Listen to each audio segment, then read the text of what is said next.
Jadi ternyata kunci kebahagiaan itu di Quran bukan uang. Kunci ketenangan, kesuksesan itu bukan harta benda, bukan jabatan, bukan kedudukan. Bahkan tidak sedikit orang yang telah mendapatkan kedudukan, bahkan tinggi kedudukannya, masih ingin menambah karena belum merasakan ketenangan dan kenyamanan. Bukankah Anda perhatikan orang-orang yang terjebak dalam korupsi itu, perbuatan-perbuatan mungkar itu, bukankah kalau diperhatikan hartanya sudah melimpah, kedudukannya kadang-kadang sudah tinggi? Apa yang menyebabkan mereka bersikap demikian? Karena ada satu bagian dalam kehidupan yang belum dirasakan kenikmatannya. Kata Allah, kunci untuk meraihnya adalah takwa.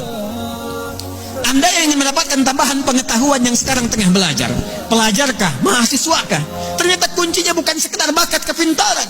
Quran surah kedua Al-Baqarah di akhir ayat 282, wattaqullaha wa yu'allimukumullah. Kamu tingkatkan takwamu kepada Allah, kata Allah, aku tambahkan dan ajarkan kepadamu tambahan pengetahuan. Kunci kebahagiaan ternyata bukan harta, bukan kedudukan. Quran surah kedua Al-Baqarah di akhir ayat 189, wattaqullaha la'allakum tuflihun. Tingkatkan takwamu kepada Allah, kata Allah, aku tanamkan kebahagiaan di setiap etape kehidupanmu. Rumah tangga bahagia, pekerjaan bahagia, kehidupan sosial bahagia. Hadirin, bukankah yang punya harta adalah Allah? Bukankah yang punya ilmu adalah Allah? Bukankah yang punya kebahagiaan adalah Allah?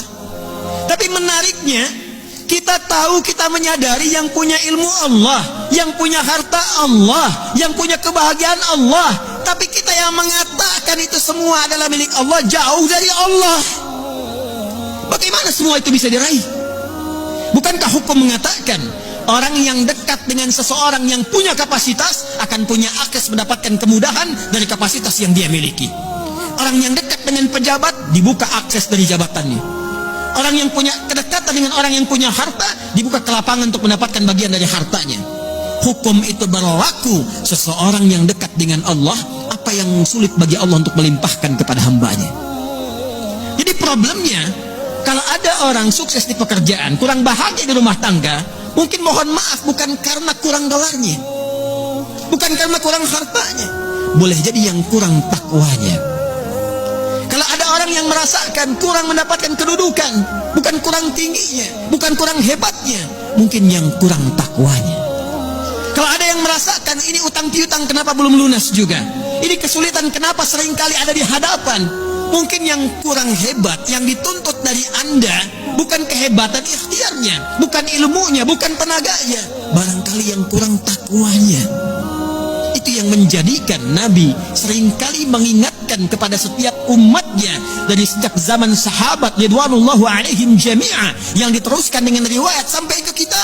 Tidak sedikit kalimat Nabi yang pertama disampaikan nasihatnya, takwa. Al-Imam An-Nawawi rahimahullah saking pentingnya dengan takwa ini menyantumkan nomor hadis ke-18 dari Al-Arba'innya, an Mu'adz bin Jabal wa Jundub bin Junadah radhiyallahu ta'ala anhuma, anin Nabi sallallahu alaihi wasallam qala, ittaqillaha haitsu ma kunta wa atbi' sayyi'atal hasanata tamhuha. Bahkan kata Nabi, kalau Anda ingin jadi orang baik, orang hebat, orang yang mudah didambakan di setiap keadaan, bertakwalah kepada Allah. Ketika takwanya meningkat, keburukannya Allah tutupi, kebaikannya nampak. Siapa yang tidak senang dengan orang baik?